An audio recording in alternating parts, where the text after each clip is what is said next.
Okay, I'm going to be honest with you guys and tell you that I didn't even actually need these. I budgeted 2,400 Australian dollars for the S26 Ultra, and on launch day, when the phone, a case, and the Buds 4 Pro came in well under that budget with launch day discounts, I thought to myself, well, why the hell not? It would be worth covering for you guys here on the channel, and a month later, they've actually now become my most used earbuds, and I'll tell you why. Take the design for example. They actually fit very comfortably and are quite light, so having them in my ears for a few hours at a time has been great.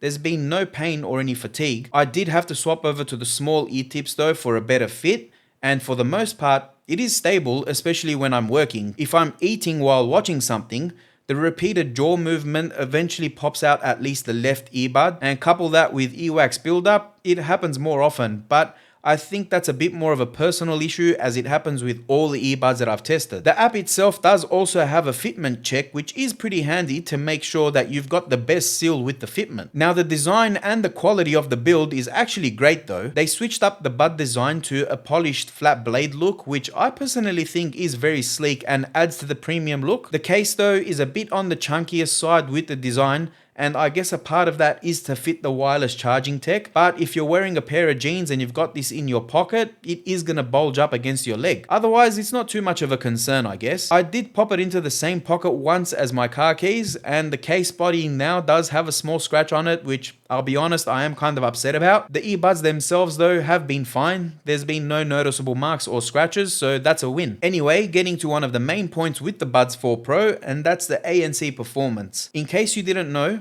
ANC works by producing sound to cancel out sound. The mics on the earbuds detect ambient sound around you, and then the earbuds will create sound to cancel out as much of the external sound as possible. Look, I'll be honest and say that at first I wasn't impressed.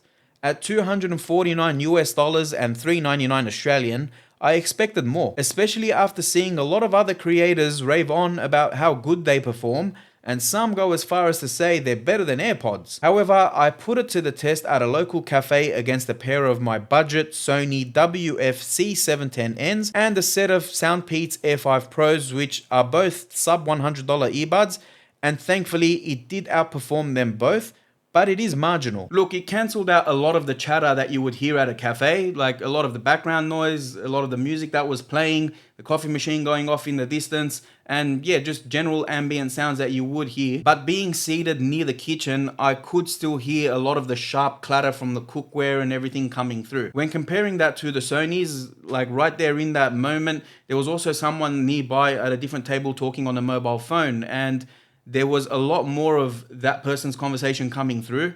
And then when you're comparing it to the Soundpeats, look, they are budget earbuds, and for their price point, they did well. But all it basically did was just reduce the sounds rather than cancelling anything out. So both of those experiences really helped to put things into perspective. And that's when I realized, well, okay, the Buds 4 Pro are actually a lot better than I first thought. But look, when you're playing music, even at mid volumes, you pretty much cancel everything out anyway with these. So it sort of levels it all out. The white noise that the Buds 4 Pro create for the ANC is noticeable, but it's not creating any pressure in my ear canals like some of these other earbuds. Transparency mode, on the other hand, is amazing.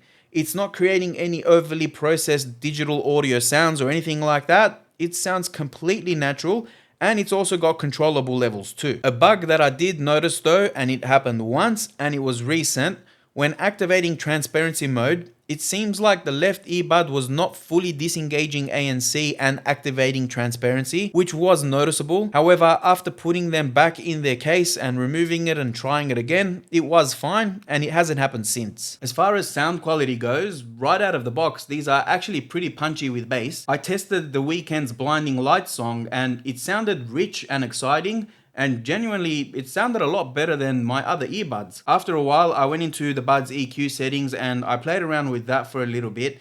I made the vocals a little bit deeper. I increased the punchiness to the bass as well because that's my preference, and to me, it sounded a lot better. These earbuds do have a wide soundstage, and overall, you're going to be getting a very enjoyable listening experience.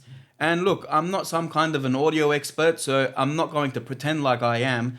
but I will say that they do sound a lot better than the budget earbuds that I have been testing them against. And I guess that has played a large part in bringing me back to using them more than I intended to, because they actually sound good. Like, they're rich and full sounding. They're not at all tinny or flat or, make you want to rip your ears off kind of thing, if that makes sense. They do also have that 360-degree spatial audio feature thing, which basically tracks the audio based on where you turn your head. It does slightly amplify the sound, a bit echoey with a little bit of reverb, but it does work well. It tracks from when you first turn it on your phone, and when you turn your head to the side, the audio will stay in its original location. It's pretty neat. All of this is managed through the settings app on the S26 Ultra. The initial setup is done through the Samsung Wear app, and that was super easy. I just opened the case and the phone detected it right away. And once all the setup was done, it's all managed through the settings app instead of having another separate app. Now, a lot of people would like this actually, because it means having one less app on your phone. But personally, I do prefer having a separate app, as the way that it's done, it is a bit of a multi-step process to getting into controlling the earbuds. Once you're in though, you can control ANC activation and strength patterns. You can control your EQ. You can control the pinch settings of the earbuds, which are basically one pinch to pause, double pinch to go to the next track, and you swipe the earbuds up and down to control the volume, and you pinch and hold to activate or deactivate ANC. You can even set up things like wobbling your head up and down and left and right to answer or reject phone calls, which is fun. There's even settings to read out notifications. There's settings to remind you to stretch, and there's also the options to diagnose any issues with the earbuds. However, one of the things that I think is a massive fumble is the lack of true dual connectivity, especially for buds of this cost. I mean, you can only use seamless dual connectivity by signing into your Samsung account, which translates to it only works with other Galaxy devices. Look, my workflow is between my S26 Ultra, my PC, and my MacBook, so I can only connect to one at a time. It's pretty disappointing that Samsung decided to work this feature with this limitation, especially considering dual connectivity is something that my budget earbuds handle very well across PC, Mac, and the phone. Let's say I'm working on a project, I'm editing away. Often, I'm actually using 3 devices at once. I'll be using the PC, I'll be using my Mac and my phone. While mainly editing on my PC, I will have raw files on both the Mac and my phone. Now, let's say that the buds are connected to my phone and I want to listen to a file that's on my Mac.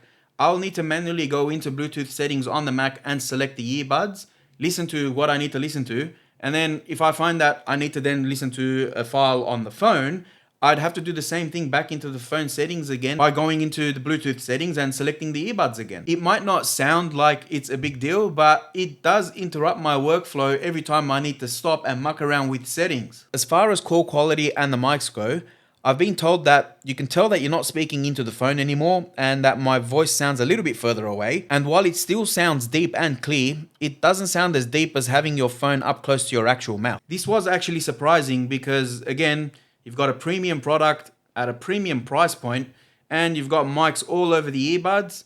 It's kind of disappointing. But anyway, here's a sample recording of what the mics on the earbuds sound like when recording video. So this is what the earbuds sound like recording video through the S26 Ultra directly through the mics on the earbuds. And I am approaching a busy street at the moment. Okay, and this here is walking past a shop strip. There's cars driving past as well just on the street. And this is what the earbuds sound like recording directly through the earbuds into the S26 Ultra. Now, as for a comparison, this is recording the audio directly into the mics of the S26 Ultra. Let's have a listen to what that would sound like in the video. But yeah, for a comparison, this is what it sounds like recording directly into the S26 Ultra's mics, not through the earbuds. Just doing a test to see if you can hear any of the car sounds coming through on the earbuds when not talking.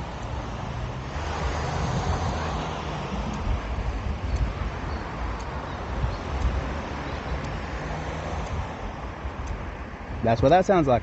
Another one of the main points with any earbuds is battery life, and the Buds4 Pro are actually pretty decent. I've gone through sessions anywhere between 1 to 3 hours at cafes or libraries without ever needing to charge them up. I realized that that's not a long enough indication, so I used it for a day while working on the channel and I had them on for as long as I could. I went about 5 hours with ANC on to the max and listening to music at half volume, And the earbuds battery got down to about 35%, which was pretty impressive compared to some of the other buds that I've used. This basically means that if you work in an office, you'll likely be able to get a full day's worth of use without needing to recharge the buds. So yeah, look, with all of that, and just after over a month's worth of use, I can say that these are impressive earbuds.